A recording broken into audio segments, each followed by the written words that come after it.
Bom dia a todos. Verificado o Código Regimental estabelecido no artigo 52 do Regimento Interno do Conselho de Recursos Tributários do Estado do Ceará e amparado pela Portaria 158, de 12 de julho de 2020, que regulamenta a realização de sessão de julgamento não presencial por meio de videoconferência, eu, Manuel Marcelo Augusto Marques Neto, presidente desta sessão de julgamento, declaro aberta a 22ª sessão ordinária virtual realizada por videoconferência da primeira Câmara de Julgamento do Conselho de Recursos Tributários do Estado de Ceará. Fortaleza, 8 de outubro do ano de 2020. Presente os conselheiros que compõem esta Câmara, doutor William Falcão de Souza, doutora Antônia Helena Teixeira, doutora Mônica Maria Castelo, doutor Pedro Jorge, doutor Saulo Gonçalves Santos e doutor Carlos César Quadros Pierre. Presente o procurador do Estado, doutor Matheus Viana Neto, e também secretaria nos trabalhos dessa Câmara, a senhora Vaneide Duarte Vieira. Iniciada a sessão, indaga aos conselheiros se estes receberam as resoluções. No caso específico, o doutor William encaminhou resoluções para que possam ser apreciadas, conforme estabelece o artigo 14 da Portaria 158 de 2020 e posteriormente reencaminhadas para os ajustes necessários. Passo a palavra à secretária Vaneide, que fará a leitura dos processos que retornaram com as observações dos senhores para a retificação pelo conselheiro relator. Com a palavra, Vaneide. Bom dia a todos. Os processos enviados das resoluções foram os seguintes: processo 1548/2018, processo 1550/2018, processo 1976/2018 e processo 2086/2018 da relatoria do conselheiro José William Falcão de Souza. Foram somente esses, senhor presidente. Eu indago aos senhores se alguma alteração, algum ajuste a ser feito diante desses processos que foram encaminhados. Não havendo, considere-se, então, aprovadas e, posteriormente, serão encaminhadas para assinatura e constarão também na ata de amanhã. Agora, a Evaneide fará a leitura da ata da 21ª sessão ordinária com as observações feitas pelos senhores conselheiros. Solicito, a atenção à leitura da ata para que possamos identificar um possível equívoco, que ela possa retratar exatamente, ou pelo menos, o conteúdo das discussões dos processos que foram realizados ontem. Com a palavra, Evaneide. Ata da 21ª sessão ordinária virtual, realizada por videoconferência na primeira Câmara de Julgamento do Conselho de Recursos Tributários do Estado do Ceará, do ano 2020. Aos 7 dias do mês de outubro do ano 2020, às 8h30, verificado o Código Regimental, estabelecido no artigo 53 do Regulamento do CRT e amparado pela Portaria 158, de 12 de julho de 2020, que regulamenta a realização de sessão de julgamento não presencial por meio de videoconferência, foi aberta a 21ª sessão ordinária virtual da primeira Câmara de Julgamento do Conselho de Recursos Tributários do Estado do Ceará, sob a presidência do Dr. Manuel Marcelo Augusto Marques Neto. Presentes da sessão, os senhores conselheiros Antônia Helena Teixeira Gomes, Mônica Maria Castelo, José William Falcão de Souza, Carlos César Quadros Pierre, Sandra Arraes Rocha, Fernando André Martins Teixeira. Presente à sessão, o senhor procurador do Estado, doutor Matheus Viana Neto. O senhor presidente indagou aos conselheiros se esses receberam a ata da 20ª sessão ordinária virtual, enviada pela secretária para apreciação, e se haveriam sugestões de correções a serem inseridas. As sugestões anunciadas foram inseridas e a ata corrigida. Em seguida, o presidente deu início à sessão. Ordem do dia. Processo de recurso número 1629/2017, auto de infração 2017-17747, recorrente comercial de Mildezas Freitas, recorrido célula de julgamento de primeira instância. Conselheira relatora, Mônica Maria Castelo. Decisão: a primeira Câmara de Julgamento do Conselho de Recursos Tributários, após conhecer do recurso ordinário interposto, resolve preliminarmente apreciar: 1. Decadência referente aos meses de agosto a novembro de 2012, suscitada pela recorrente. Acatada por maioria de votos, a decadência referente ao mês de agosto de 2012, com fundamento no artigo 150, parágrafo 4º do CTN. Foram votos divergentes as conselheiras Antônia Helena Teixeira Gomes e Mônica Maria Castelo, que entenderam pela aplicação do artigo 173, inciso 1, combinado com o artigo 149, inciso 6 do CTN. 2. Pedido de perícia, afastada por unanimidade de votos, com base no disposto no artigo 97, inciso 1, da Lei 15.614/2014. No mérito, decide por maioria de votos reformar a decisão de procedência proferida no julgamento singular para julgar parcial procedente a acusação fiscal, excluindo-se da base de cálculo o mês de agosto de 2012, alcançado pela decadência, mantendo a penalidade prevista no artigo 123, inciso 1, a linha C da Lei 12.670/96, nos termos do voto da conselheira relatora e em conformidade com a manifestação oral do representante da douta Procuradoria-Geral do Estado. A conselheira Sandra Arraes Rocha votou pela aplicação do artigo 123, inciso 1, a linha D, da Lei 12.670/96. Decisão contrária ao parecer da Assessoria Processual Tributária. Presentes à sessão para sustentação oral, os representantes legais da parte, os advogados Dr. Carlos César Souza Sintra e Dr. Tiago Matos. Processo de recurso número 6287/2017, auto de infração 2017-16172, recorrente comercial de Mildezas Freitas, recorrido célula de julgamento de primeira instância. Conselheira relatora Mônica Maria Castelo.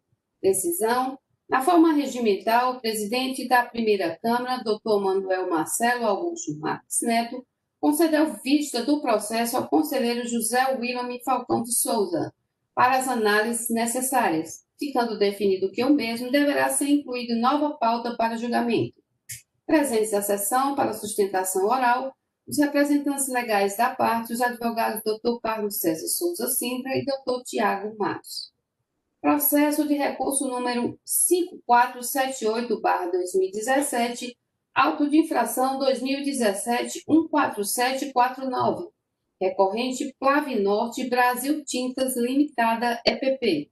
Recorrido célula de julgamento de primeira instância. Conselheiro relator Carlos César Quadros Pierre. Decisão: a primeira Câmara de Julgamento do Conselho de Recursos Tributários, após conhecer do recurso ordinário interposto, resolve, por voto de desempate da presidência, negar provimento, para confirmar a decisão proferida no julgamento singular, para julgar procedente a acusação fiscal, nos termos do primeiro voto divergente e vencedor, aplicando a penalidade definida pelo artigo 123, inciso 3, a linha A, da Lei 12.670/96, conforme parecer da Célula de Assessoria Processual Tributária, ficando designado para elaborar a resolução o conselheiro José William Falcão de Souza.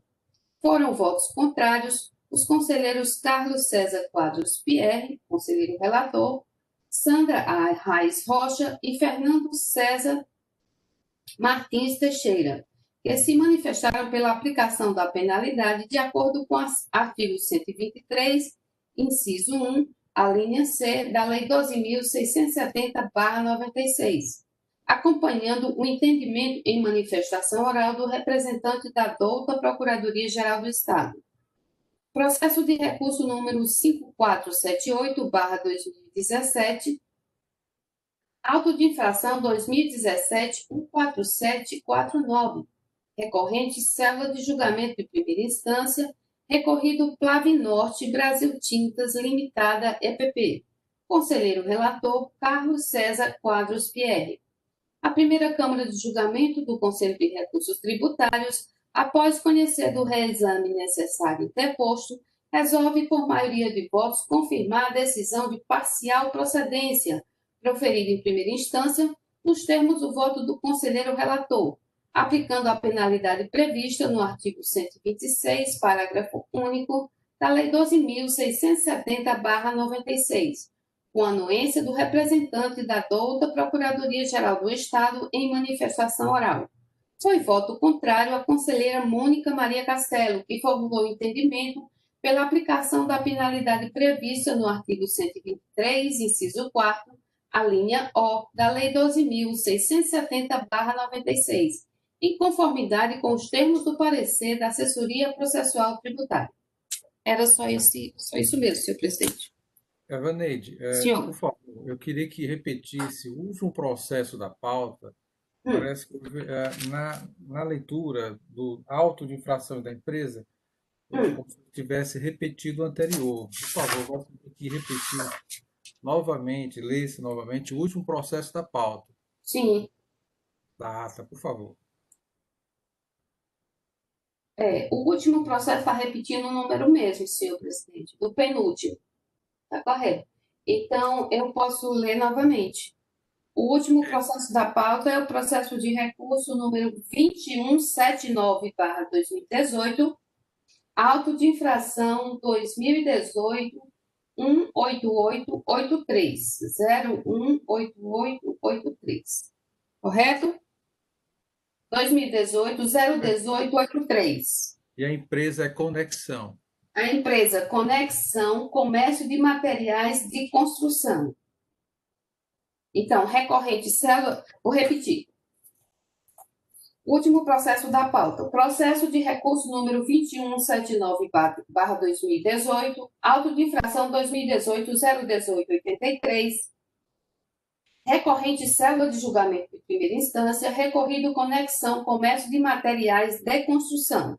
Decisão, a primeira Câmara de Julgamento do Conselho de Recursos Tributários, após conhecer do reexame necessário interposto, resolve por maioria de votos confirmar a decisão de parcial procedência proferida em primeira instância, nos termos do voto do conselheiro relator, aplicando a penalidade prevista no artigo 126, parágrafo único, da Lei 12.670/96, com anuência do representante da douta Procuradoria-Geral do Estado em manifestação oral. Foi voto contrário a conselheira Mônica Maria Castelo, e formulou entendimento pela aplicação da penalidade prevista no artigo 123, inciso 4, a linha O da Lei 12.670/96, em conformidade com os termos do parecer da Assessoria Processual Tributária. Correto. Obrigado. Retificado. Processo em discussão, aliás, ata em discussão. Alguma alteração a ser feita? Senhor presidente, o primeiro processo da pauta do Comercial de Miudezas Freitas Limitada, eu ouvi a Evaneide falar que a conselheira Sandra votou pelo artigo 123.1d, da Lei 12.670/96. Mas o Fernando também acompanhou. Não seria bom colocar? Ou não?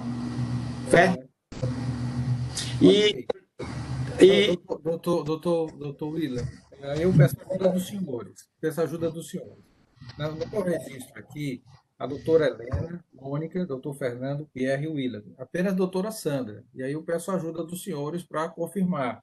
Eu entendi que somente a doutora Sandra foi pela aplicação do 123.1d. Doutor Pierre até, inclusive, mencionou que ia estudar o caso melhor, mas ficaria com o 123.1c. Cabe aos senhores aí verificarem. Me desculpe, senhor presidente, o doutor Fernando acompanhou a relatora. Eu anotei aqui. Eu anotei aqui. Foi. A relatora, doutora... A doutora Sandra, não? Não. O processo de ontem, doutora Mônica, relatora. Então pronto. Relatou ontem. Ok? Ok. Então, a ata está correta, né? Obrigado, doutor William, mas aí realmente só foi a doutora Sandra que votou pelo 103.1d. Mais alguma observação, senhores? Então, ata aprovada. Vamos, então, passar para a ordem do dia. E aqui eu faço a leitura já do processo de recurso 1690/2018, auto de infração 2018-01292, em que é recorrente mercantil Caio Limitada MR, em que recorrente mercantil Caio, recorrido ao julgamento de primeira instância, em que a relatoria cabe ao doutor Pedro Jorge, a indicação de procedência no julgamento singular e a assessoria processual tributária sugere a improcedência do feito fiscal. Da forma regimental, passo a palavra ao conselheiro relator, doutor Pedro Jorge. Bom dia a todos, bom dia ao nosso querido presidente, doutor Manuel Marcelo. Eu não estive ontem, eu estive na terça-feira sob a presidência do doutor William, realmente exercendo muito bem o papel de presidente da Câmara, né? E ontem eu não tive presente, por isso que eu estou lhe dando as boas-vindas aí de retorno aí do tempo que você ficou convalescendo, né? E bom dia aí à nossa secretária Evaneide, doutora Helena, doutora Mônica, aos doutores William Falcão, doutor Carlos Pierre, doutor Saulo Gonçalves, que eu tive a alegria de encontrar ontem lá no Iguatemi. Nós estávamos almoçando quando o doutor Saulo passou por lá. E o doutor Matheus Viana Neto, nosso professor, nosso mestre amigo. Bom, bem, então vamos fazer aqui o relato desse processo do Mercantil Caio Limitada, né? A presente demanda consiste em um auto-infração lavrado para a cobrança de multa no valor de R$ 41.759, nos termos trazidos no auto-infração. Omissão de receita identificada por meio de levantamento financeiro, fiscal, contábil, referente a mercadorias isentas não tributadas ou sujeitas à substituição tributária. O contribuinte apresentou omissão de receita sujeita à substituição tributária ou não tributada no valor de R$ 417.590,07, referente ao período de 1º de janeiro de 2013 a 31 de dezembro de 2013, conforme planilha de fiscalização em anexo. Foi aplicada a penalidade prevista no artigo 126 da Lei 12.670 e a empresa autuada é optante do Simples.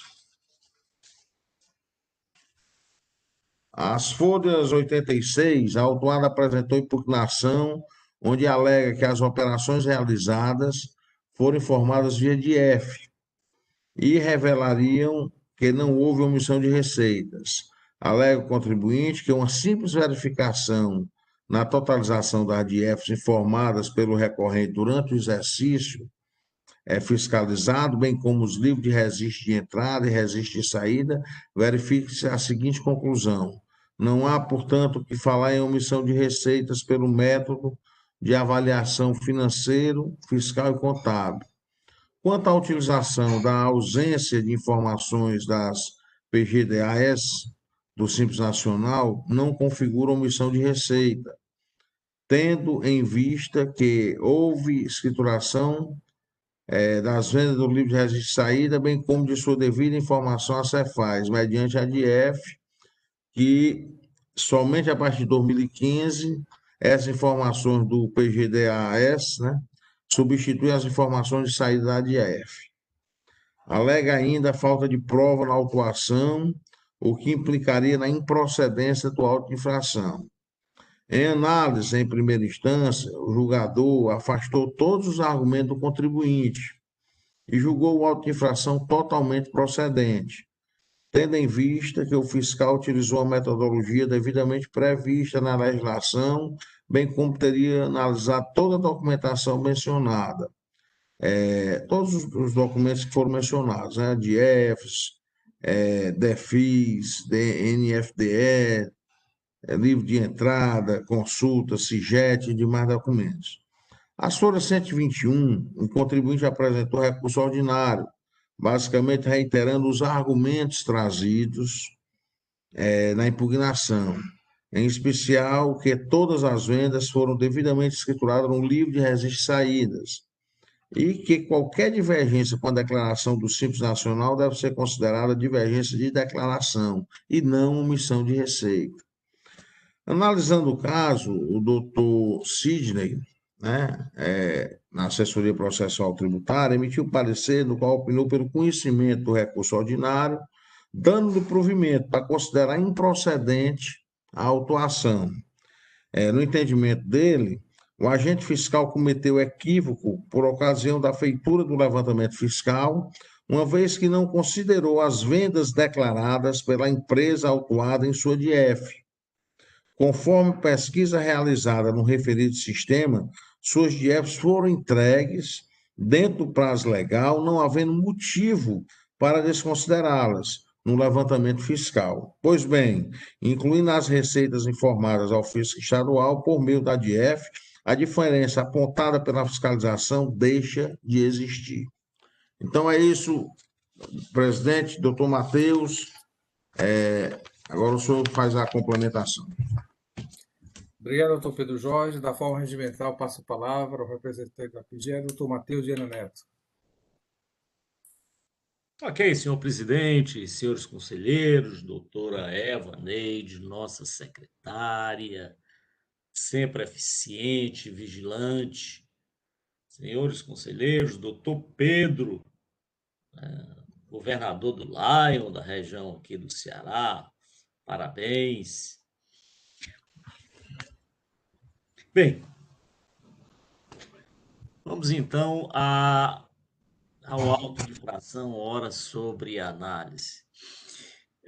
O levantamento financeiro, ele é muito parecido com o levantamento com o caixa, em que são consideradas as receitas e as despesas ali registradas, e eventualmente ocorrendo um déficit entre as receitas e despesas no caixa da empresa, em que o caixa apresenta saldo credor. Então, essa diferença ela é considerada, é presumida como omissão de receita. É uma presunção, evidentemente, que admite prova em contrário, é uma presunção relativa e não uma presunção absoluta. Se admite prova em contrário, vem o contribuinte e diz, olha, mas esse déficit aqui, esse saldo credor do meu caixa, ele é compensado por alguma outra receita que eu tive, mas que por qualquer razão não registrei no caixa, mas está aqui a receita em que cobre perfeitamente esse déficit constante do caixa, que pode ser um financiamento que ele obteve e não registrou no caixa, pode ser uma venda de bem de ativo, pode ser um empréstimo feito pelo sócio. Então, o fato é que, apresentando um déficit ou um saldo credor no caixa, o contribuinte pode comprovar que esse déficit ou esse saldo credor não decorre de vendas omitidas. Não ocorreu porque ele teria omitido vendas. Pois bem, no levantamento financeiro, que não considera o caixa, o levantamento financeiro ele é mais abrangente do que o caixa. Nesse levantamento financeiro, que foi o levantamento que o agente fiscal realizou no presente caso, ele utiliza um modelo de fiscalização em que os quadros são preenchidos, vão sendo preenchidos, e ali chega-se à conclusão de que houve ou não esse déficit. E, havendo esse déficit, do mesmo jeito da conta caixa, é uma acusação, é uma presunção de que esse déficit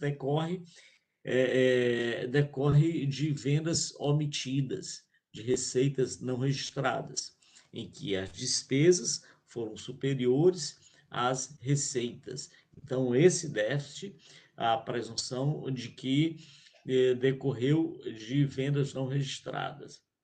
Mas, muito atento, a consultoria verificou que na DF, e aí a DF é um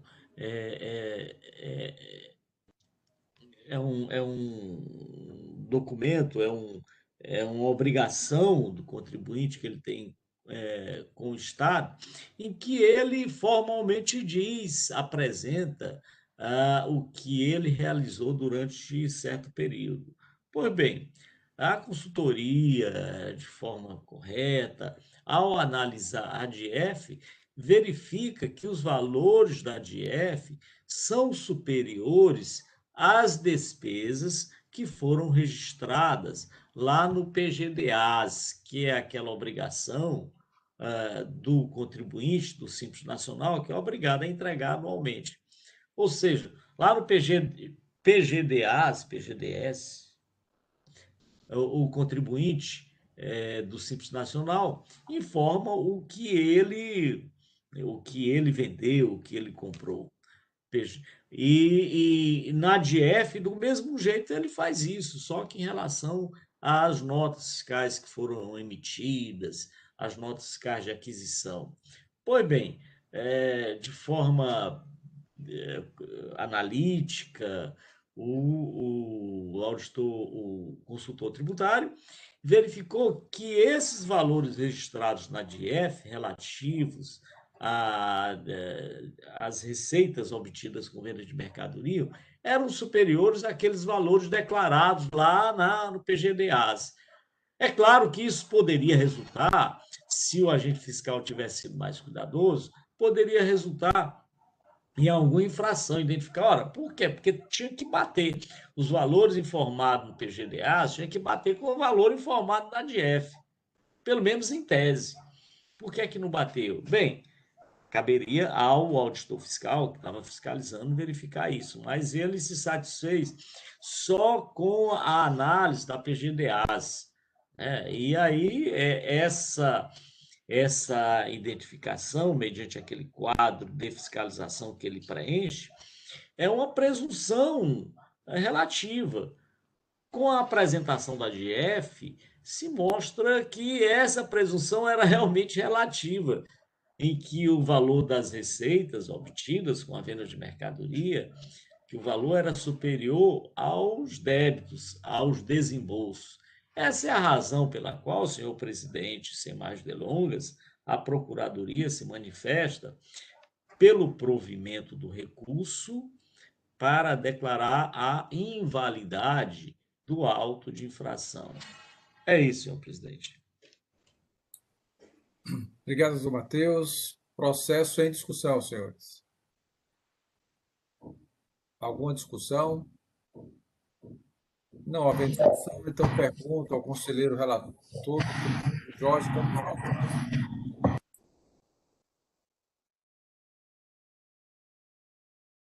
Seu som está desativado, doutor Pedro. O som está desativado.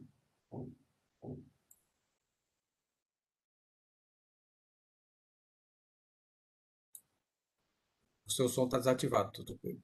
Pronto. Agora tá bom, né, presidente? Tá ouvindo tudo? Então,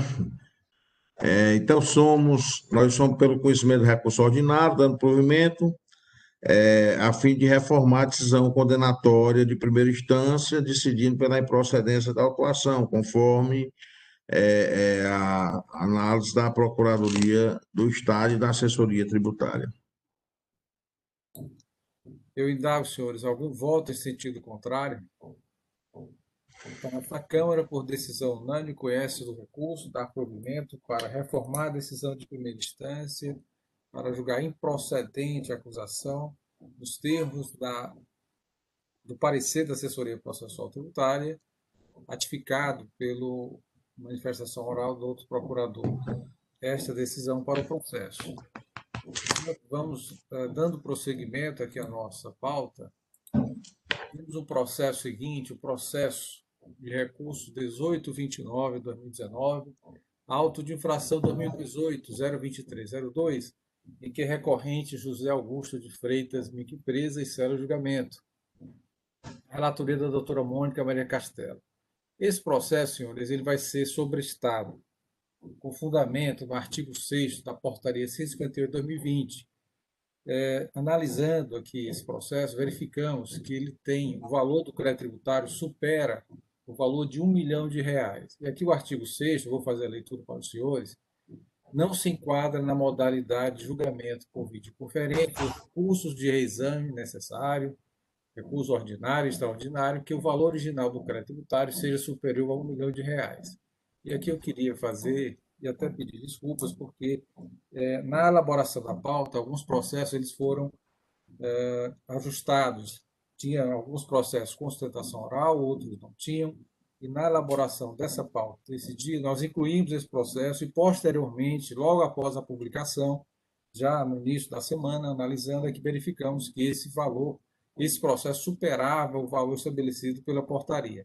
Sobre essa matéria, inclusive, a presidente do contencioso já discutindo para ampliar esses valores originais, logo no início, para um valor que possa, né, alcançar outros processos. Então, por essa razão, esse processo da relatoria da doutora Mônica, ele será sobrestado e, se não houver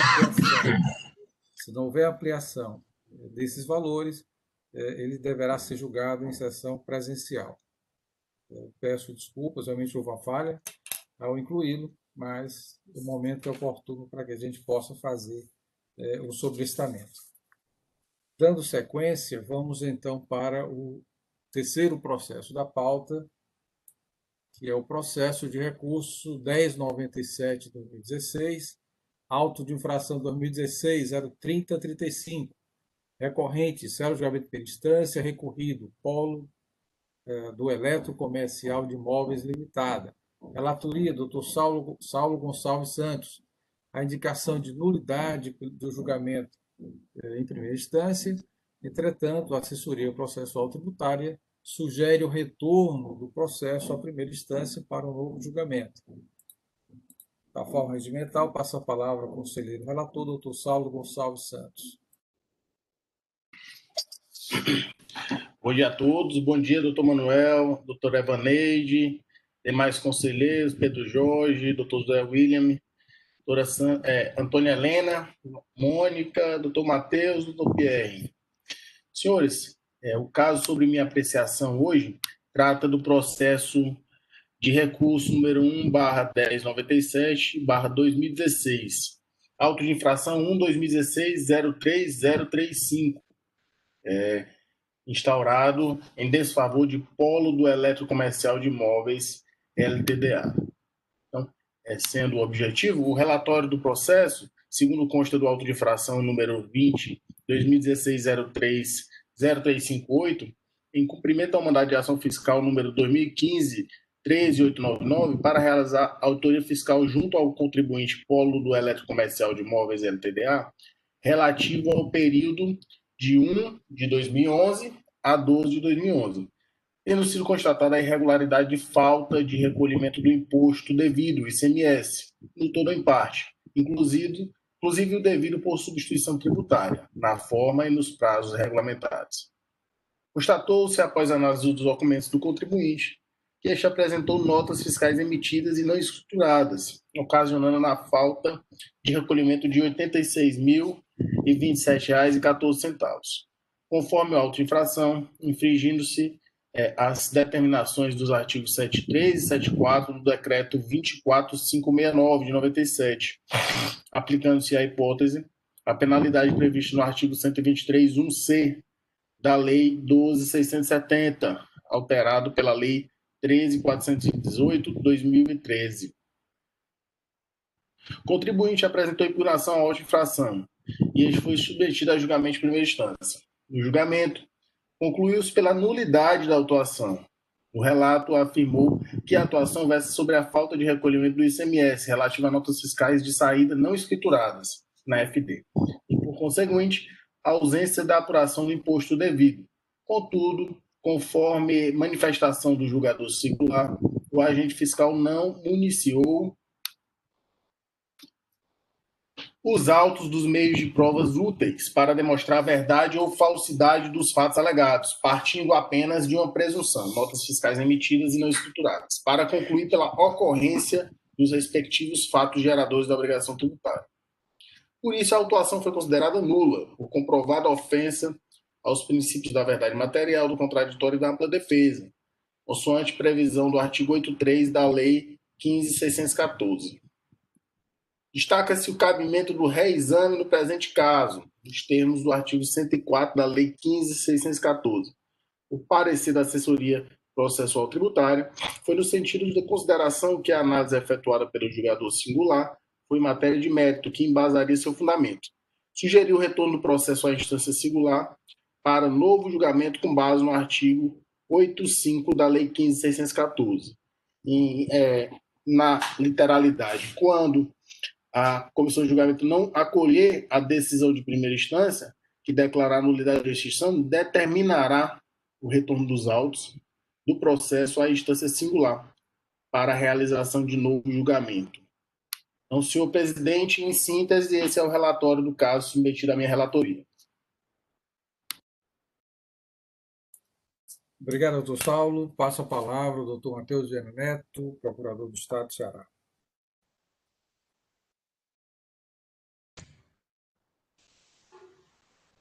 Senhor presidente, senhores conselheiros, doutor Saulo, relato claro, objetivo. Mas o que não é claro e nem objetivo, me pareceu aqui, foi a análise do julgamento singular. O julgamento singular, me parece que ele utiliza-se de argumentos dúbios, no sentido de que é a falta de escrituração ou a falta de recolhimento do imposto, afinal, que ocorreu, e declara a nulidade, quando, na realidade, se não havia elementos, ele podia ter verificado se houve ou não o recolhimento do imposto, e aí sim declarar a improcedência do feito fiscal e não a nulidade.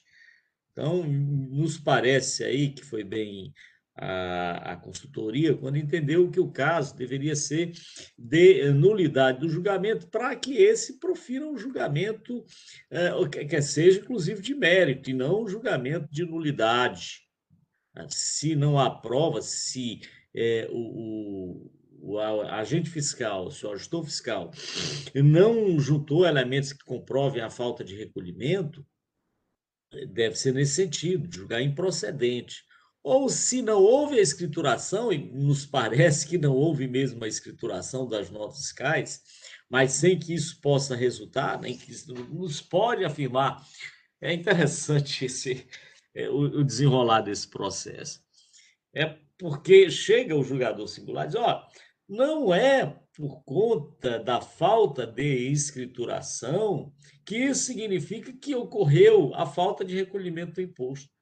Ele pode ter não escriturado e pode ter recolhido. Essa é a razão pela qual o julgador singular entendeu a nulidade do auto de infração. Há uma presunção, mais uma vez aqui, de que quando o contribuinte não registra suas notas fiscais nos seus livros, ele não deve ter recolhido o imposto. É claro que com isso é uma presunção relativa e que facilmente pode ser comprovado. Não, está aqui, o contribuinte, o impugnante, poderia ter apresentado a qualquer instante, quer seja lá por ocasião da fiscalização, ou quer seja agora, no desenrolar do processo administrativo, poderia ter apresentado elementos que comprovem, não, eu não escriturei, mas eu recolhi o imposto, está aqui a prova disso. Mas ele não faz isso. E fica, então, o julgador singular entre uma coisa e outra. Ele afasta essa presunção relativa da falta de recolhimento e diz, é o caso de nulidade, sem qualquer elemento probatório. Por tais razões, senhor presidente, é que a Procuradoria entende que agiu corretamente a consultoria ao sugerir a nulidade do julgamento singular. Acho que ele merece a melhor fundamentação. É isso, senhor presidente. Então, só entendi, doutor Matheus, o senhor concorda com o retorno do processo para o novo julgamento? Isso. Ok, é isso. Processo em discussão, senhores. Doutor William, com a palavra. Ok, obrigado, senhor presidente. Mas este processo de hoje, muito parecido com o processo de ontem que eu pedi vistas, que eram 2 notas fiscais, conselheira Mônica Maria Castelo, comercial de Mildezas Freitas, né, que ele está dizendo que não escriturou, porque foram substituídas e escriturou, foram as segundas notas emitidas, não emitiu a primeira. Olha como é que diz na informação complementar. A empresa, ele intimou a empresa para apresentar documentos, né? A empresa apresentou as notas fiscais de saídas emitidas e não escrituradas, conforme a relatório anexo. A empresa apresentou a justificativa alegando que as referidas notas não foram escrituradas. A mesma diz que não foi, pois houve a emissão de notas fiscais emitidas em substituição a essas notas fiscais que não foram escrituradas. e que, segundo o autuado, foram rejeitadas pela Cefaz. E o mesmo entendeu que as nossas casas não haviam sido autorizadas pelo fisco e assim não foram escrituradas. Ontem a mesma coisa, ele defendeu dizendo que realmente não escriturou, porque foram substituídas. Escriturou foi a nota emitida, até eu pedir vista para fazer essa análise. E o agente fiscal deu mais um exemplo aqui. Ele fez uma amostragem das notas fiscais de maior valor, pegou 2 notas, e verificou que não houve emissão de notas fiscais emitidas em substituição a essas, que nem a parte está dizendo, com o mesmo valor, ou seja, foram notas fiscais autorizadas e emitidas sem emissão de notas fiscais em substituição.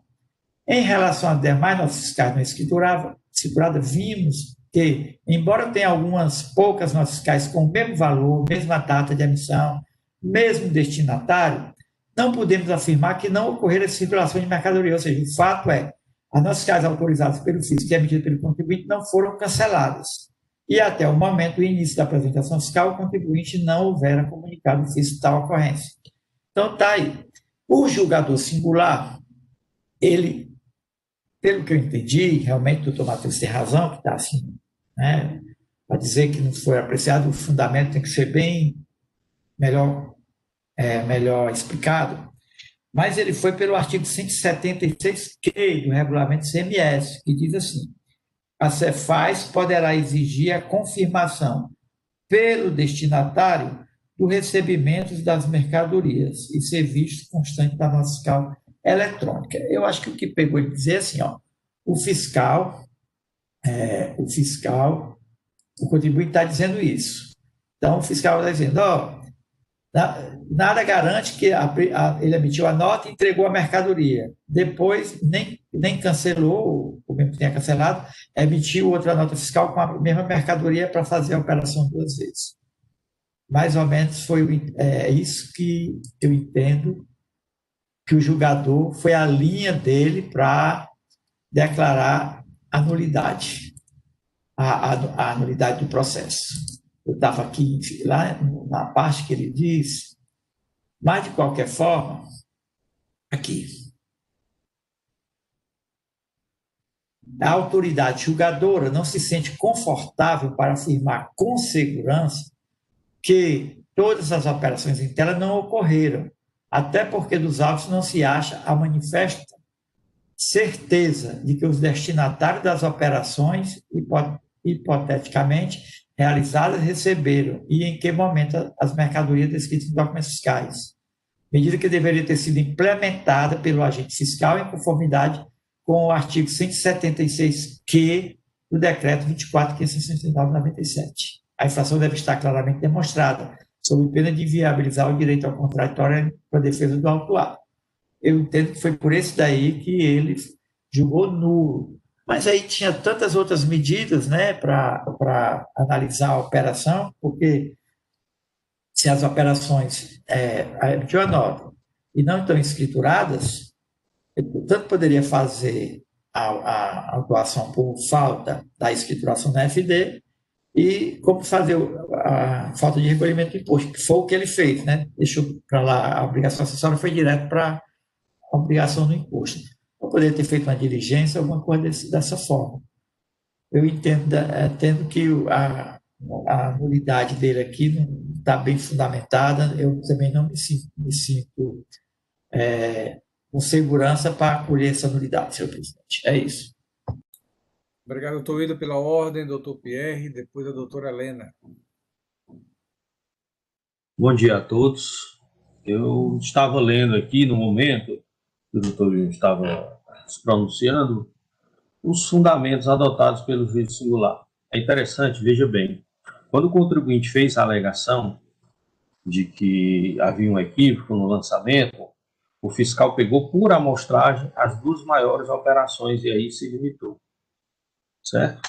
Contudo, o julgador de primeira instância, ele tratou de analisar a planilha apresentada pelo agente fiscal e comparar com a documentação apresentada pelo contribuinte.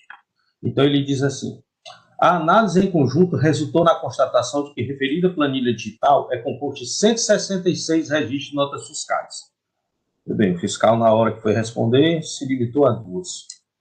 cujo ICMS soma 86 mil e um quebrado. Valor que, supostamente não recolhido pela autuada, foi pelo autuante lançado de ofício. Numa apresentação, cujos detalhes imposto a destacar. 137 registros classificados fiscalmente como isento, vendas no varejo, representando as compras no varejo, cuja soma de imposto é 18.086,07.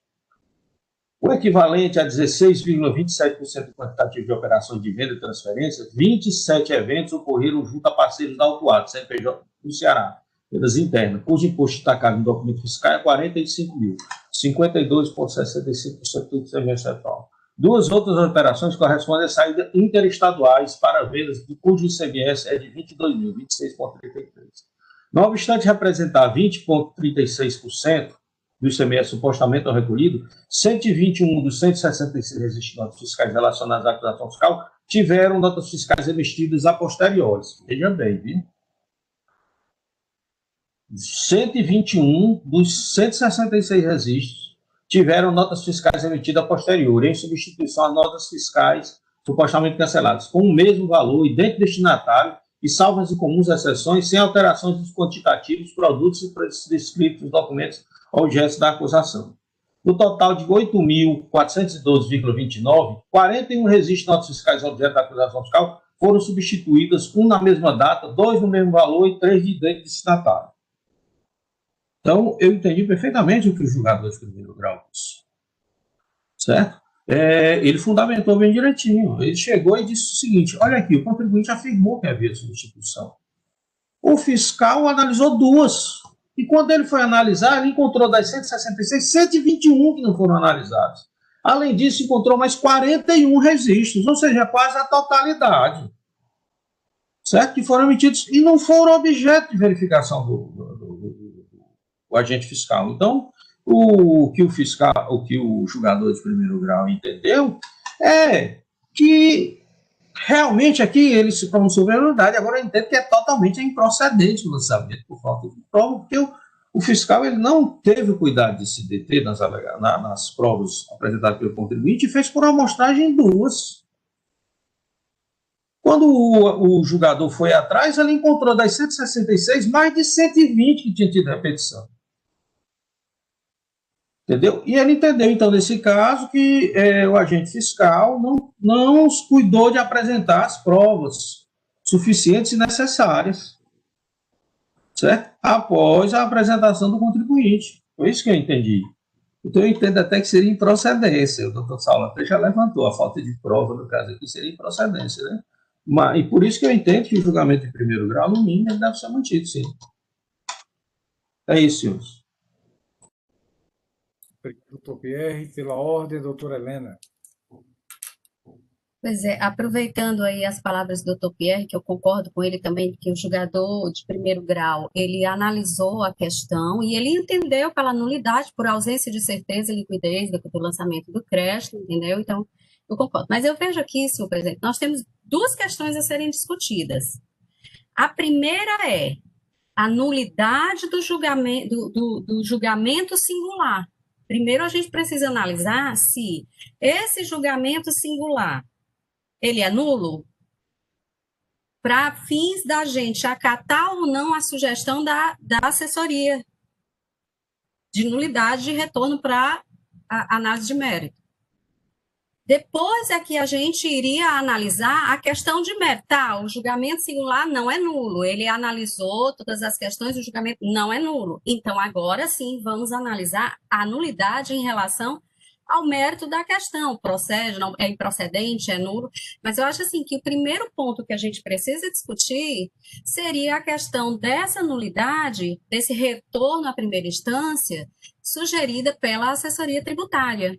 A gente entende que é nulo esse julgamento, a gente vai retornar para a primeira instância para um novo julgamento ou não.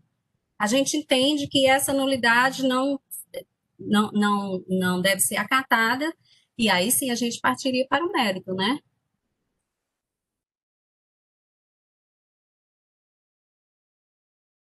Mais algum conselheiro inscrito? Doutora Helena, no artigo 84, parágrafo 9 da nossa lei 15.614, afirma quando pudermos decidir a questão de mérito, né, superada a nulidade, essa questão da nulidade, podemos adentrar o mérito. Então, cabe aos senhores discutirem, primeiro, há elemento suficiente, porque o consultor, o parecer e a própria manifestação da PGE é favorável ao retorno para que se faça uma análise mais aprofundada. Cabe aos senhores verificar se o trabalho realizado, o julgamento feito pelo julgador singular, essa análise foi feita na sua totalidade, como o doutor Pierre mencionou, se fato é um caso de nulidade, ou até de improcedência, dependendo da discussão e da análise que os senhores vão fazer. O processo está em discussão. Doutor Pierre, com a palavra. Concordo inteiramente com o explanado pela doutora Helena. Eu não vejo nenhuma nulidade no julgamento de primeiro grau. Ele fundamentou foi muito bem. Ele teve, inclusive, o cuidado de verificar todo o levantamento fiscal, analisar uma a uma as operações e as notas posteriormente emitidas. Chegou a números, percentuais e valores. Eu entendo que não há nulidade alguma no julgamento de primeiro grau. Foi muito bem fundamentado. Foi muito bem apontar todos os dispositivos e os motivos que ele tomou essa decisão.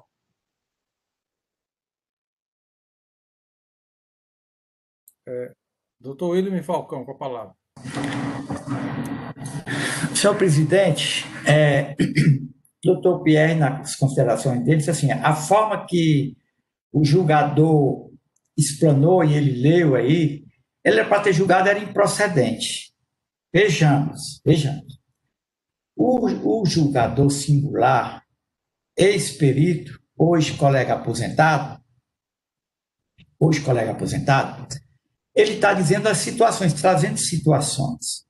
Mas qual é a acusação? É de falta de recolhimento do imposto, porque as notas não foram escrituradas na FD. Ele não está dizendo em nenhum momento que as notas foram escrituradas, portanto, o imposto não é devido.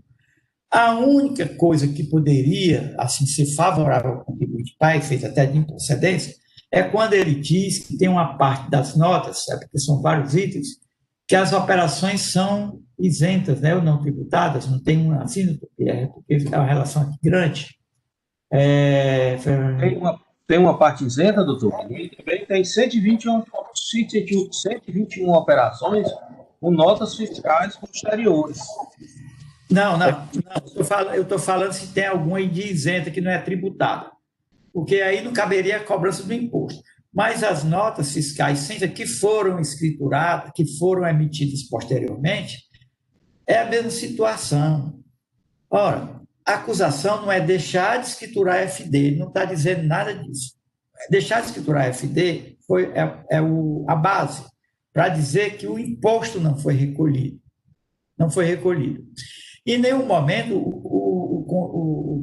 o julgador está dizendo aqui, não, tudo bem, a nota foi aqui. Inclusive, ele usa os termos supostamente cancelada, hipoteticamente cancelada.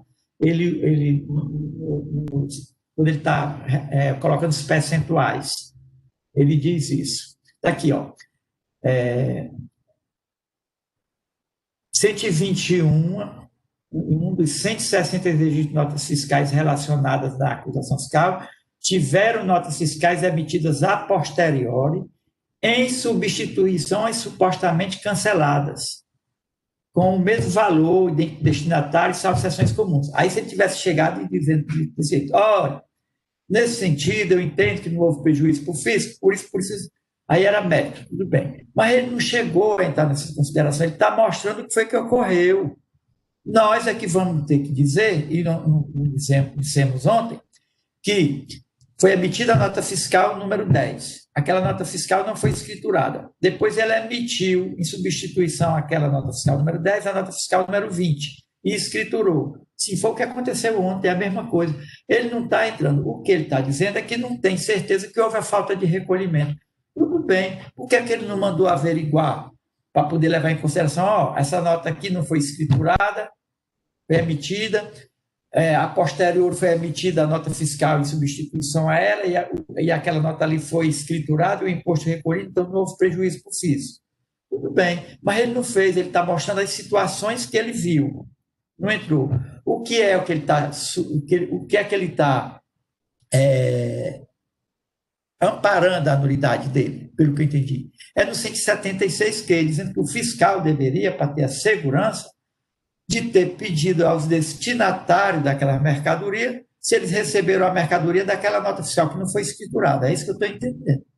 Mas aí não fica difícil para a gente, por isso dizer que o auto é nulo, ou porque o fiscal não foi atrás disso aí. Porque você pode pedir, você pode mandar, se entender assim. É isso, senhor presidente. Pela ordem, doutora Mônica Castelo, depois doutor Carlos Pierre. Obrigada, senhor presidente. Eu vejo esse caso de hoje um pouco diferente do de ontem, doutor William, só com relação à questão da temporalidade, tá? O que é que nós tivemos ontem? Que notas fiscais foram emitidas com destaque do imposto, e essas notas fiscais emitidas com destaque do imposto, elas foram canceladas. Foram posteriormente emitidas outras notas fiscais, estas sim, que teriam servido para a operação de circulação de mercadoria, certo? E que não foram escrituradas.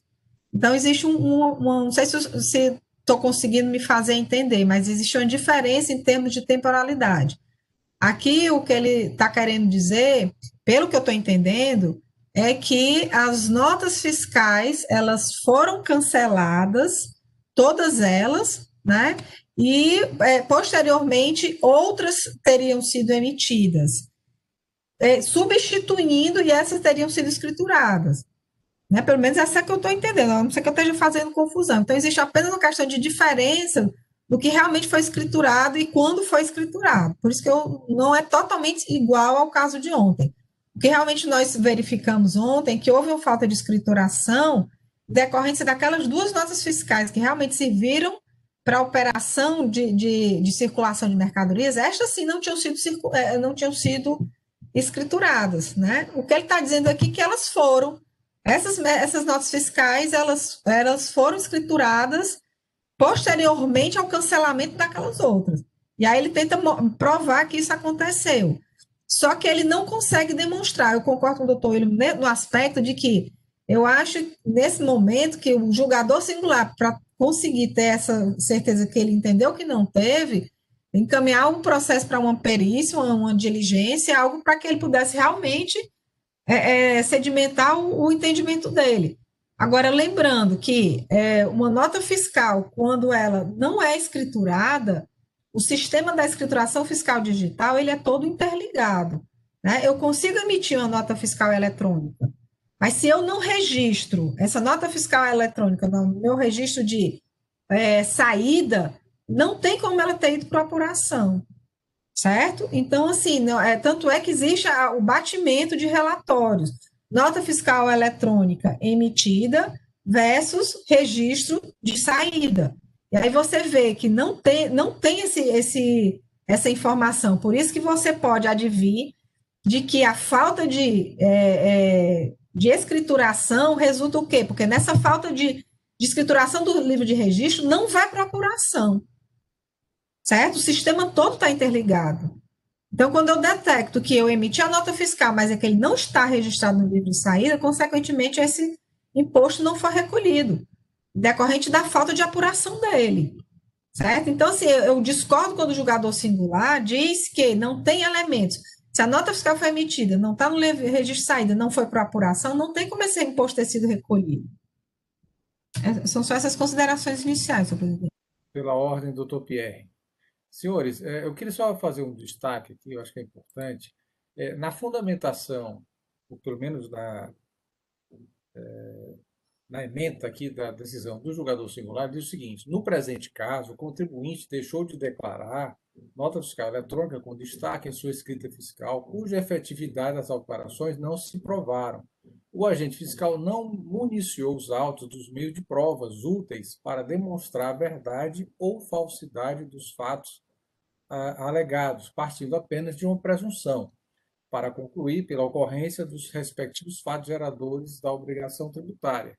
Pelo que eu entendi, a fundamentação dele é que não há elemento de prova nos autos. Cabe aos senhores, daquilo que já foi discutido, se existe realmente elemento de prova. O doutor Pierre já mencionou que há algumas comprovações, e se de fato é o caso de retornar ou não para a primeira instância. Não sei se os senhores terão elementos para, superando a nulidade, adentrar na questão de mérito, tá? Apenas só para direcionarmos, para objetivarmos aqui as discussões. Presidente, uma sugestão, então, eu ia falar sobre outra coisa, mas vamos votar primeiro se a decisão do primeiro grau é nula ou não? Porque aí nós não precisamos, no caso, discutir essa questão aí de se tem elementos ou não, se foi bem fundamentado ou não. Pela ordem, doutor Matheus Viana. Senhor presidente, cada caso é um caso, é interessante. Mas doutor Pierre me fez voltar ao julgamento singular e analisar qual a conclusão do julgador singular. Ele diz o seguinte, isso lá na página do julgamento singular, lá na página 335, parece.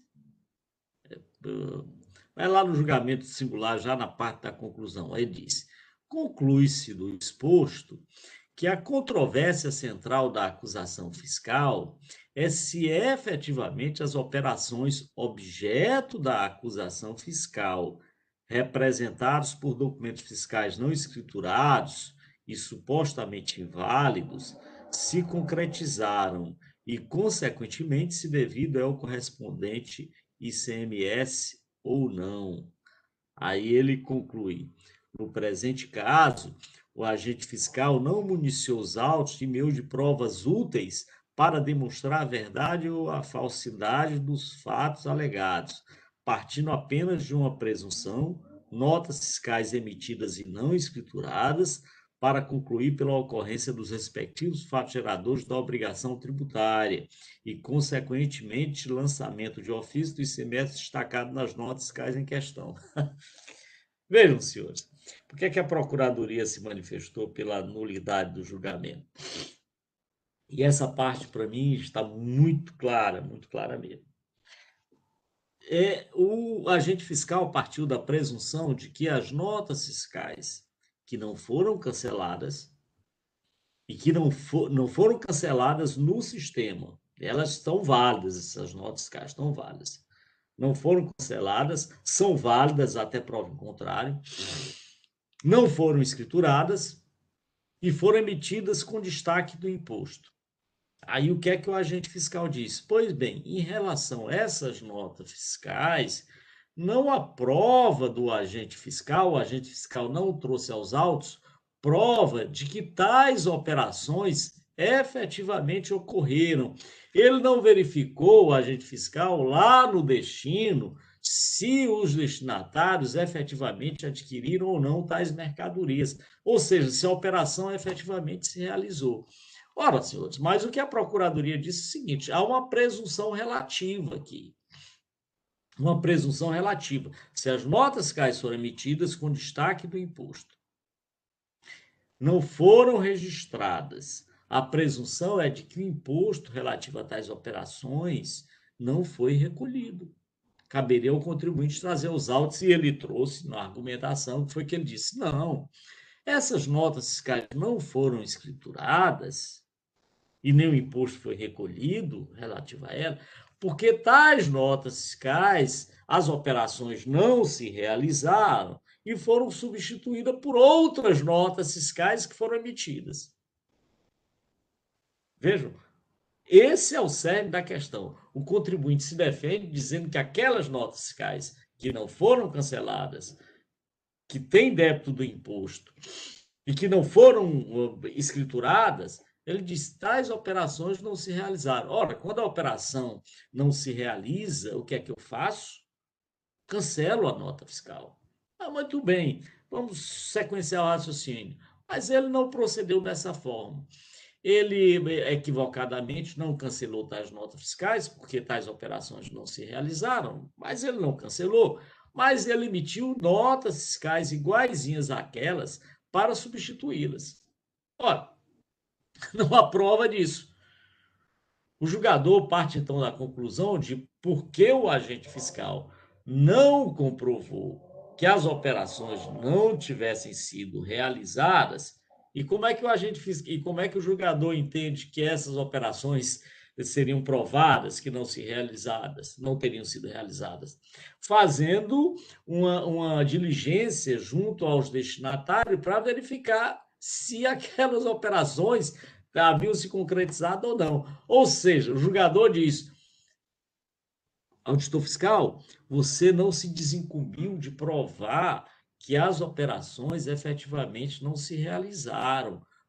Se realizaram, você devia ter ido ao destino dessas notas fiscais. Você não foi. Essa é a razão pela qual a insuficiência de provas. Ora, senhores, mas o que eu falei no início é a presunção relativa. A nota fiscal está regular, não foi cancelada. O destaque do imposto nela indica que é devido ao imposto e ela não foi escriturada. O que é que se deduz desse fato? Que o imposto é devido, é legítimo. Caberia ao contribuinte, o ônus aí é dele, enviar os autos e dizer: tais operações não se realizaram. Está aqui, pode verificar junto aqui a declaração do comprador, do João, do José, da Maria, que essa operação não se concretizou. Era o mínimo que ele poderia ter feito. Porque ele não adotou a conduta que deveria ter adotado o contribuinte. Qual era? Se a operação não está se realizando, se a nota fiscal não acompanhou a saída de mercadoria, ele deveria, então, no prazo estabelecido, ter cancelado tais notas fiscais. É assim que se faz. Cancela e emite-se outras notas fiscais para uma nova operação, que pode ser igual àquela que foi cancelada ou não. Eu cancelei uma venda e posso efetuar para aquele mesmo contribuinte uma venda de igual valor ou de menor valor ou com outros produtos. As hipóteses são inúmeras. Então, são por essas razões que a Procuradoria entende, apesar de que a consultoria, eu tenho que te dizer, não deixou isso muito claro, mas a consultoria, ela agiu corretamente quando disse: olha, esse julgamento ele partiu de uma premissa equivocada, ele inverteu o ônus da prova. Disse que era o agente fiscal que teria que provar que aquela nota fiscal que aparentemente foi regularmente emitida, com destaque do imposto, que não foi escriturada, era o agente fiscal que deveria ter ido atrás lá do destinatário para provar que a operação se realizou. Não, é o contribuinte que tem que ir lá atrás do seu destinatário, do seu comprador, e comprovar que aquela nota fiscal que foi emitida, na verdade, não corresponde a uma operação de venda. É isso. Então, essa é a razão pela qual a Procuradoria, ou as razões pelas quais a Procuradoria entende que o caso, sim, é de nulidade do julgamento. E aí, se for um caso, o contribuinte poderá apresentar provas, afirmando que essa operação efetivamente não se realizou. Porque nos autos não há nenhum elemento que indique que a operação efetivamente não se realizou. O que há é mera afirmação do contribuinte, dizendo que essa nota fiscal aqui que não foi escriturada, ela foi substituída por tais notas fiscais. Então, você tem duas notas fiscais que são válidas, que foram emitidas regularmente. Qual é que é verdadeira?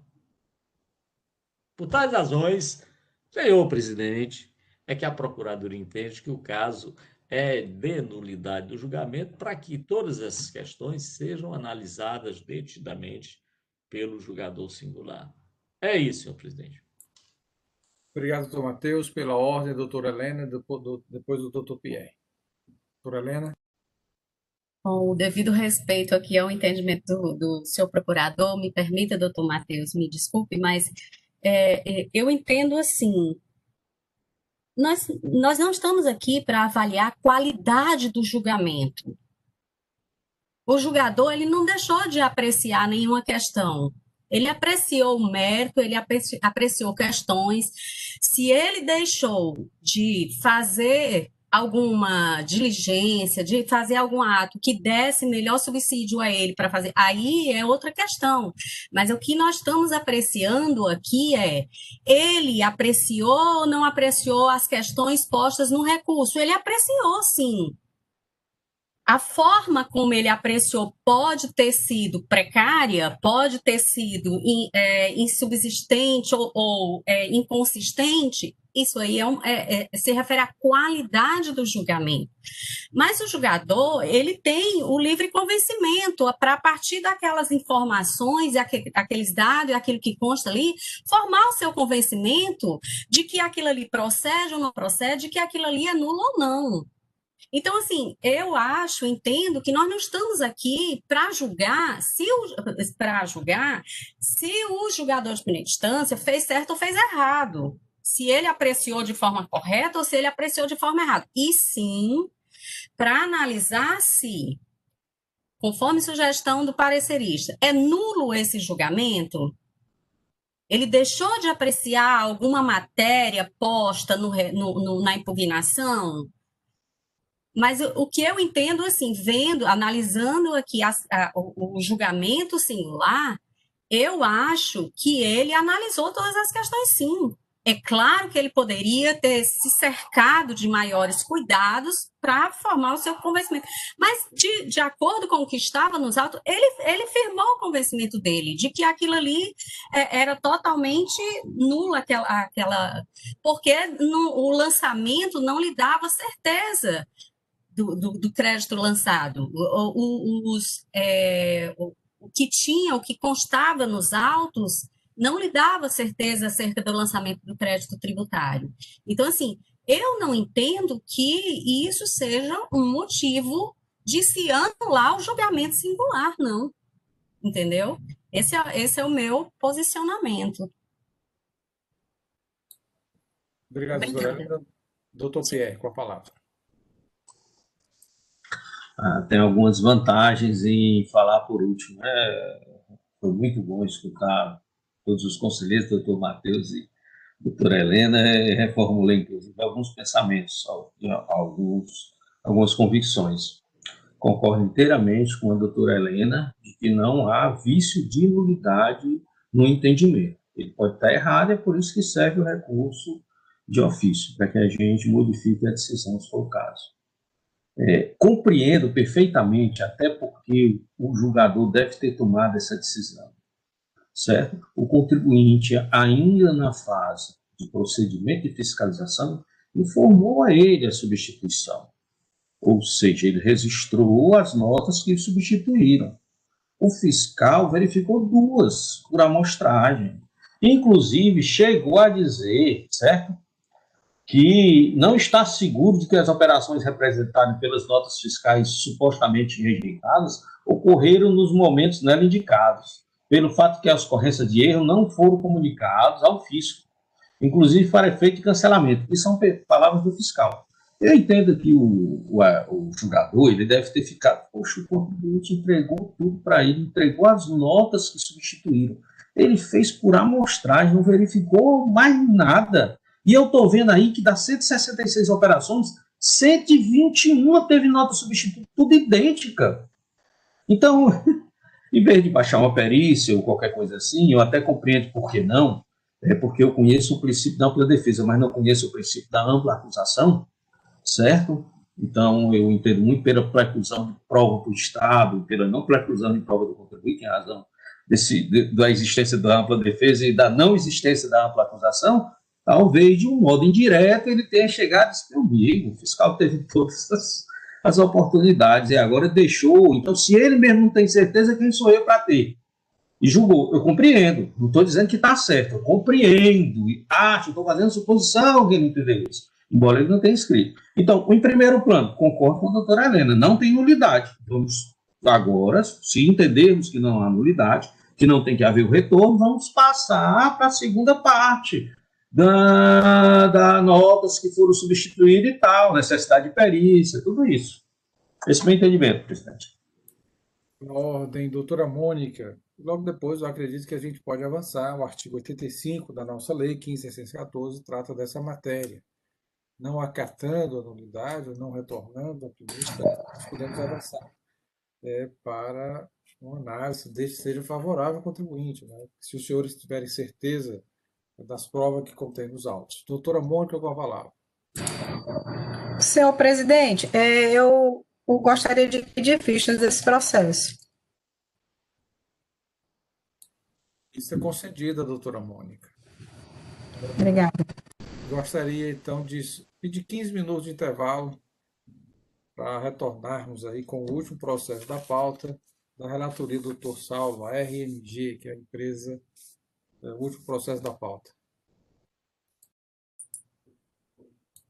Senhores, dando continuidade à nossa sessão, anuncio o último processo da pauta, processo de número 3837/2017, auto de infração 2016, 25301, e que é recorrente RMG, Comércio de Materiais de Construção Eireli, recorrido, célere de julgamento de primeira instância, relator, conselheiro, Dr. Saulo Gonçalves Santos, a indicação de parcial procedência, julgamento de primeira instância, e assessoria processual tributária também sugere a parcial procedência. Passo a palavra ao Dr. Saulo para início do relato do processo anunciado.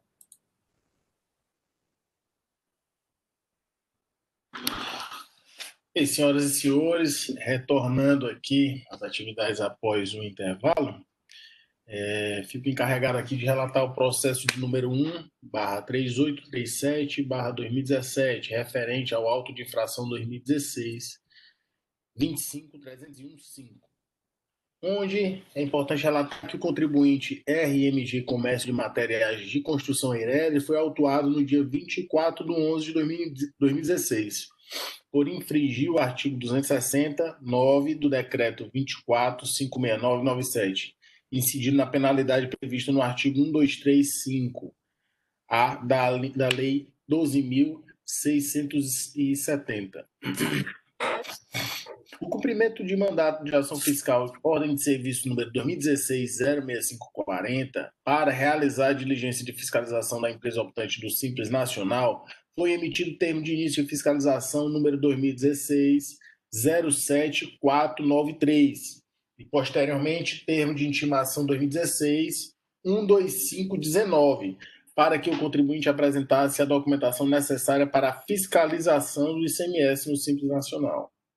A empresa intimada deixou de escriturar ou apresentar o livro caixa referente ao exercício de 2014, no prazo da intimação, motivando a lavratura de auto de infração por descumprimento de obrigações acessórias, gerando multa no valor de R$ 32.0750, R$ 3.207,50. O julgamento 29/2019, no primeiro grau, concluiu pela parcial procedência do auto de infração, concluindo que a multa aplicada com fundamento na Lei 12.670 deveria ser reduzida, em observância ao princípio da retroatividade da lei mais benéfica ao contribuinte, ante a entrada em vigor da Lei 16.258, a qual fixou multa em patamar inferior ao aplicado no auto de infração. O artigo infringido foi o do artigo 268-A do Decreto 24.569, incidindo na penalidade prevista no artigo 123.5-A da Lei 12.670. No julgamento de primeiro grau, o valor ficou em 600 ofícios, que é equivalente a R$ 1.924,50. Não concordando com o julgamento singular, a empresa interpôs recurso ordinário, por meio do qual requereu que o auto de infração fosse julgado improcedente, argumentando que não ocorreu a irregularidade que motivou o auto. Embora afirme que não cometeu nenhuma irregularidade, a empresa não apresentou provas para subsidiar tal informação. O parecer da assessoria processual tributária, com base no fato de que a empresa não apresentou provas de que não cometeu nenhuma irregularidade, foi a sugestão de conhecer do recurso para dar parcial provimento, no sentido de confirmar a decisão de parcial procedência pela instância singular. O valor da multa, com base no parecer da assessoria, segue o seguinte demonstrativo do crédito tributário. R$ 3.207, demonstrativo do crédito tributário, com base nas ofícies, R$ 1.927,24. Esse é o relatório, Excelência, que submeto à apreciação dos senhores. Obrigado, doutor Saulo. Desculpe. Doutor Matheus Vieira Neto, procurador do Estado, com a palavra. Muito bem, senhor presidente, senhores conselheiros, doutora Eva, doutor Saulo, relator. A falta ou a exigência da apresentação, da entrega do livro diário, ou livro caixa, principalmente, passou a ser uma exigência prevista não só na legislação estadual, mas também na legislação federal, que trata da Lei das Sociedades Anônimas. Quer dizer, o livro caixa hoje passou a ser uma exigência a todas as empresas. E por quê? Porque o livro caixa acaba refletindo de forma mais clara a situação da empresa. Qual a situação da empresa? A empresa tem o patrimônio dela, tem os seus direitos e obrigações representada pelo seu patrimônio, mas, no entanto, a situação atual dela é representada pela movimentação financeira, como é que ela está, como é que está as suas obrigações, né? Pois bem, o agente fiscal solicitou a apresentação desse livro, o contribuinte não apresentou, vem aos autos, faz a impugnação, dizendo que a obrigação, que na verdade ele não teria descumprido a obrigação, mas não apresenta o livro caixa, poderia ter apresentado por ocasião da impugnação. Não sendo apresentado o livro caixa, é mantida a autuação em todos os seus termos. No entanto, posteriormente, verifica-se que houve a modificação da legislação quanto ao limite da sanção a ser aplicada nesses casos da inexistência ou a falta de entrega dos livros fiscais, o que reduziu em quase a metade o valor da sanção a ser aplicada, tendo em vista o princípio da retroatividade benéfica no que se refere à aplicação de multas. É o caso. Então, quanto à prova de que o contribuinte não entregou, ou de que ele teria entregue, ele ou poderia ter entregado, ele não produziu essa prova e o agente fiscal, através das intimações, comprova que ele não fez a entrega. Portanto, estando devidamente comprovado o fato apontado, o descumprimento da obrigação, a Procuradoria sugere a parcial procedência, tendo em vista a redução da sanção estabelecida na lei já mencionada pelo digno relator, a Procuradoria se manifesta, então, pelo provimento do recurso parcial provimento, no sentido de reduzir a sanção aos limites já indicados no parecer. É isso, senhor presidente. Obrigado, doutor Matheus. Processo em discussão, senhores. Doutor Pierre, com a palavra. Não, apenas porque eu verifiquei que no recurso do contribuinte ele afirma que nós já julgamos outras da RMG, mas eu não me lembro direito o teor do julgamento, né? Ele afirma que é optante do Simples Nacional e que teria entregue a fiscalização diária e razão. Mas eu olhei nos autos, né? Eu me pergunto ao relator, assim, parece que eu não vi nenhuma prova de que ele tenha entregue esses livros diário e razão. São meras alegações, não é isso, doutor Saulo? Eu não me lembro de outro auto de infração ter a questão do diário e razão. Ele diz que entregou da fiscalização, mas mesmo assim a fiscalização atuou pelo livro caixa, porque ele é empresa optante, era a empresa optante do Simples, né? Mas aqui, pelo que eu tenho aqui, eu não vejo nenhuma devolução de livro diário, razão, não vejo nada aqui. São apenas alegações, não é isso, doutor Saulo?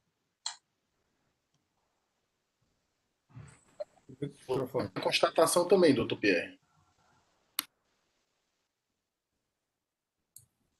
Mais alguma discussão, senhores? Doutor William Falcão. Ok, senhor presidente. O doutor Pierre já falou que já foram julgados os processos dessa empresa e foram realmente no dia 9 de setembro, na 18ª sessão, foram julgados, conselheira relatora, conselheira Mônica Castelo, o livro Caixa de 2012, o processo 3830, e o livro Caixa 2013, no 3832. E hoje, o processo 3837, relatoria do doutor Saulo, é o exercício de 2014.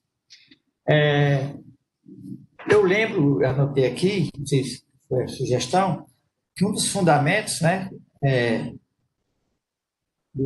da obrigatoriedade de entregar o livro é o 268, a letra A do regulamento CMS, e também o artigo 611 do Comitê Gestor do Simples Nacional, número 94/2011, e o artigo 26, parágrafo 2º da Lei Complementar 123 de 2006, foram os fundamentos.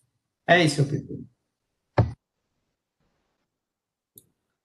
Mais alguma discussão, senhores?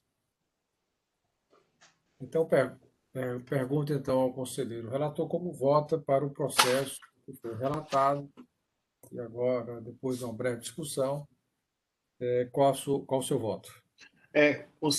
Presidente, eu gostaria, só para condensar aqui as informações, saber a conclusão mesmo do parecer do doutor Matheus e do doutor Pierre, só para ter certeza de fato como eles se posicionaram.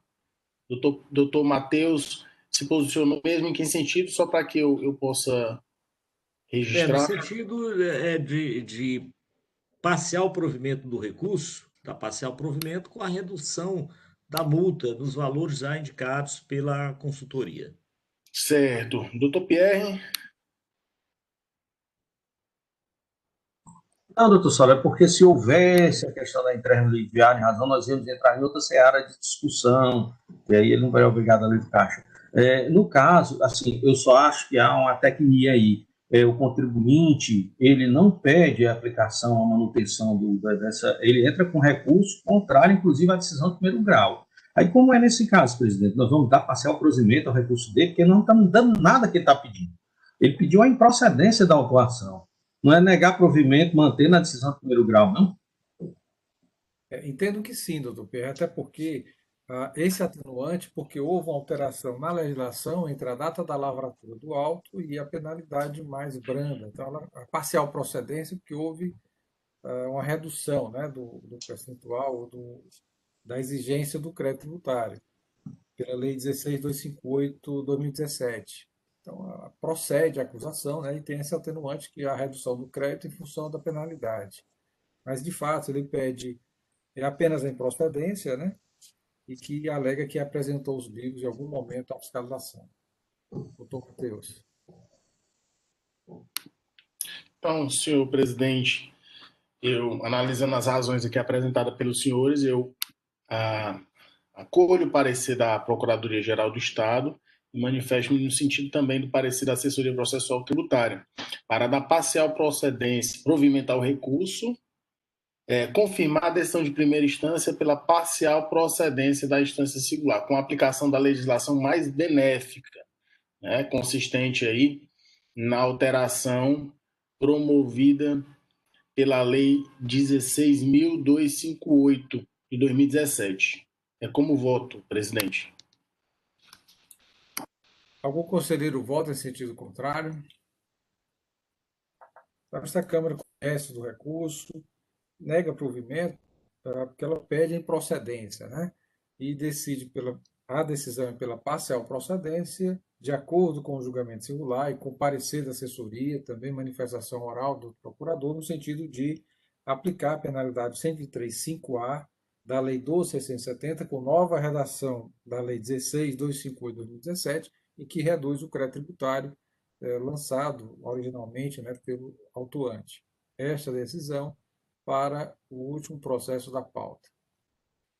Assuntos gerais, senhores. Algum ponto, algum assunto a ser tratado em assuntos gerais? Eu queria apenas registrar em assuntos gerais